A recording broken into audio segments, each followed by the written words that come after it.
This is Chicago's Morning Answer with Dan Proft and Amy Jacobson on AM 560. The Answer.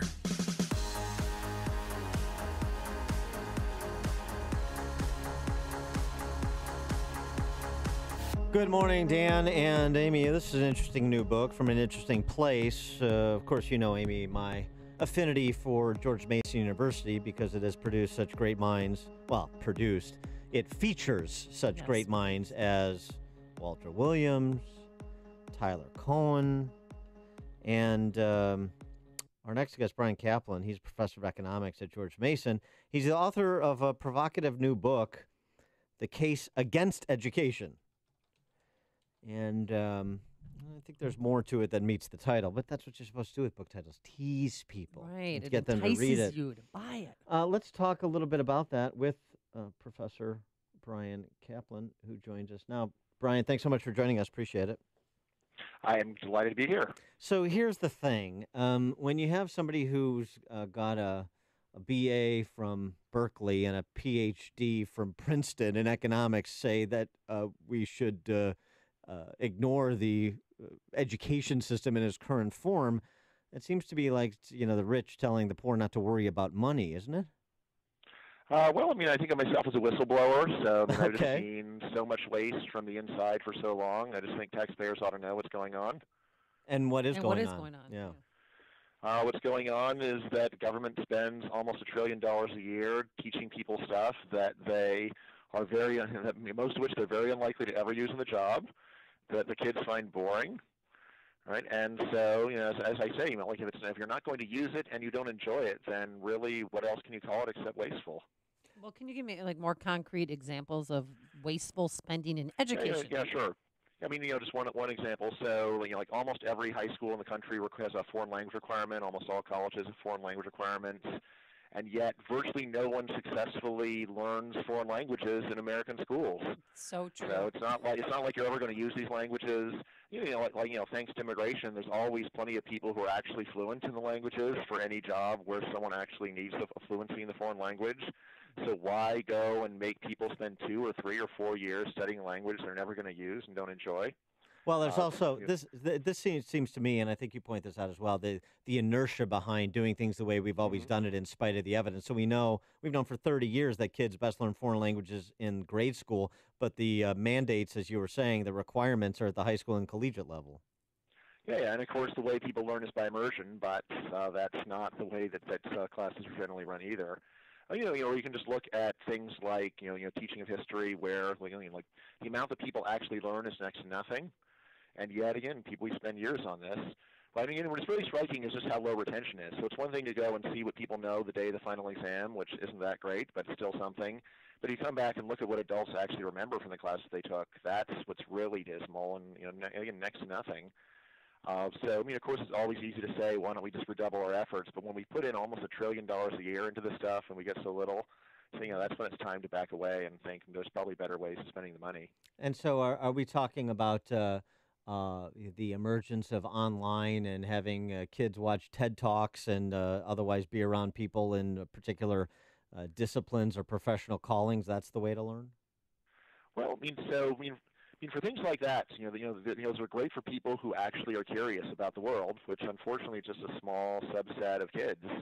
So I mean, online education means that anyone who really wants to understand the world and become enlightened can do it for free, which I also say really undercuts whatever case there ever was for taxpayer support of these things, because now anyone can do it. It's not like the poor cannot go and watch TED Talks, unless you like even in the library you could do it. Like sort of the heart of the book though is why is it that employers seem to reward studying all these subjects that are not really very useful in the real world? And there, my big story is that what's going on is that students are getting credentialed, or they're getting certified by the system. So even if you go and study a foreign language you're never going to use, if you were to just say, hey, this is stupid, I'm not going to do it, employers will say, gee, I don't want to hire someone who, given a dumb test, this is stupid and refuses to do it. I want to hire people who try and strive and show their stuff. So, I mean, we've gotten into the system where someone who just unilaterally says, I'm wasting my time, I'm not going to do this, does endure a huge career penalty. So, it's, basically, taxpayer support has encouraged this very wasteful rat race. So wasting, public funds on education, I understand that. So how do you feel about post high school, going to college? Should parents, I've got two young boys, should we not even bother using our own money to try and send them to school? Not at all. So again, again, the heart of my book is the big difference between the social point of view of education and what I call the selfish point of view. So selfishly speaking, education is a very good deal for good students. Right? Like if your kids are struggling in school, then I would not recommend college. But if they've been good students, then college pays. It's the main gatekeeper for good jobs. But for government to go and encourage it really is really is just a futile thing because again, like if I'm right and the main thing that you're doing in school is showing off and saying, hey, look at me, I'm in the top 25% of the population. Well, I mean, like everyone can't be in the top 25%. So like if really what school we're doing, we're pouring job skills into kids, then you could say, well, great, because now we're all going to be more skilled, we're all going to have better jobs, we'll all be more successful. But if what you're doing is putting stickers on people's foreheads saying, grade A worker, well, if everyone has those stickers, then it doesn't mean anything anymore. There's an old internet meme that says, when everyone has a bachelor's degree, nobody does. And that would have been a fine book cover for my book. But I mean, you're still talking about only about a third of the population that's actually going to college. Well, a third finishing. Finishing. Big. Okay. So over double that share of high school graduates start some kind of college afterwards. I think it's about 70% of high school graduates then immediately go on and start some kind of college, whether 4-year or community college. It's the finishing that's key, and unfortunately for those kids, it's the finishing that gets almost all the reward. Just getting 3 years of school, 3 years of college is almost worthless in the labor market. Yeah. So, what about for those good students? You said it's a good deal for good students. Then, how do you view something like what Peter Thiel is doing with his foundation, with the $100,000 grants, essentially like seed capital for smart students at good schools to leave college and who have a good entrepreneurial idea and pursue building their business? Yeah, it's a great experiment. I mean, if I were the parents of a recipient, I'd still be pretty nervous and thinking, maybe this will work out. But then again, maybe there'll be a big stigma against you. Why are you the smart kid that didn't go to college? But yeah, I mean, if like a philanthropist wants to go and explore ways of trying to improve the system, that seems like a really promising approach. Although, would I want to bet my own kid's future on it? I don't know. How do you? I don't know if you've heard about this, but here in Chicago, Mayor Emanuel, starting in the year 2020, is only going to hand out high school diplomas if you prove that you are going to either enroll in the military, have a job, proof that you have a job after high school, or that you're going to college. What do you think of that? I think I vaguely heard something. So you could be a fantastic student, pass all your classes, and but if you're not doing those things, then you don't get the diploma. Yeah, isn't that sick? Yeah. I mean, as a parent, I just think it's none of his business. What if my kids go to school every day, have perfect attendance or great attendance, and get good grades? It is not of his concern what they do once they leave CPS. They're not his property anymore. Yeah, I mean, that does sound really weird. Again, what I think would be a much better idea would be to actually have high standards for being able to graduate, and then for kids that just don't seem very interested in that, trying to get them to do vocational education at a much earlier age. I mean, right now we think of vocational education as something that you do after everything else hasn't worked out for you, right? And I think there's a lot of kids who just resent school. They don't like it.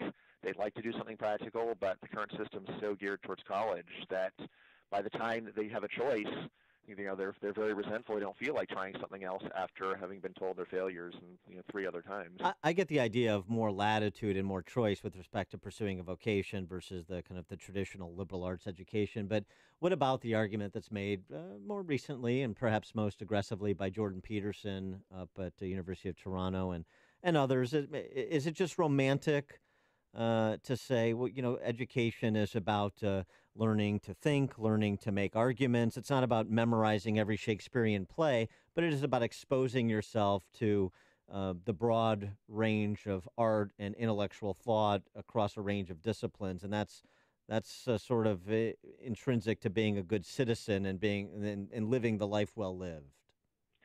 Right. Well, there's two things going on there. So some of them can be tested, and some can't. Stuff that can and has been tested is, like, does education teach people how to think? And, there's a whole discipline of education, or a whole field of educational psychology that's been studying this for about a century. They really want to believe that there's a lot of teaching kids how to think. And yet when they actually go and do experiments and look at the evidence, they come away shell-shocked and say, my God, it's really hard to teach people how to think.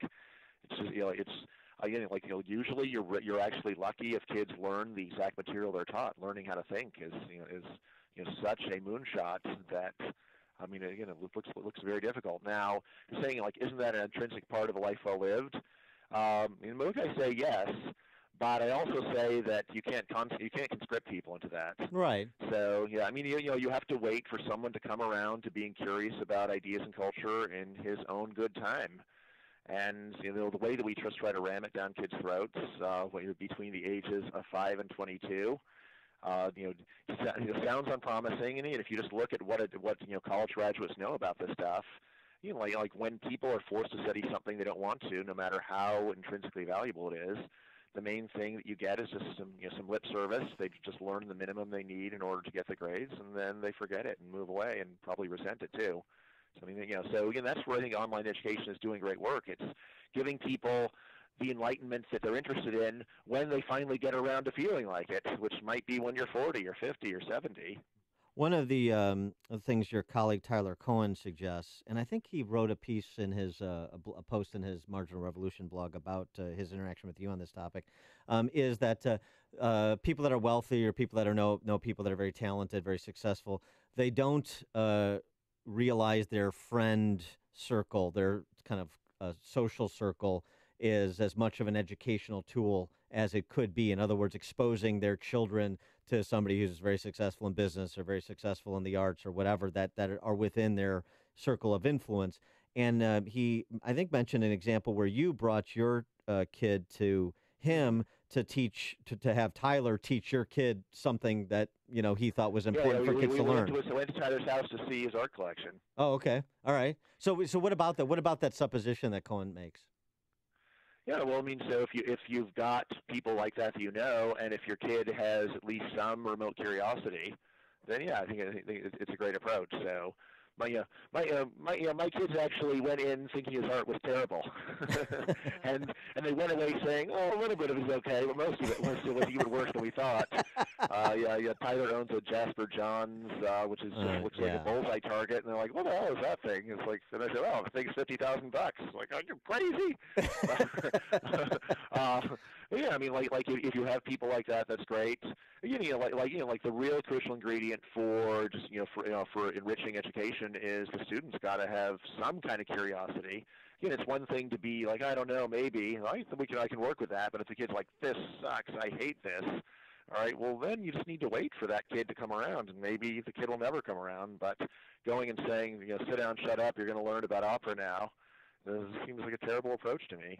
All right, he is Bryan Caplan, professor of economics at George Mason University, author of the new book. Yes, the book, The Case Against Education. Yes. You can get it on Amazon. All right, The Case Against Education on Amazon. Bryan Caplan, Caplan, the book, The Case Against Education. Bryan, thanks for joining us. Appreciate it. Thanks so much. Great fun. And he joined us on our turnkey.pro answer line.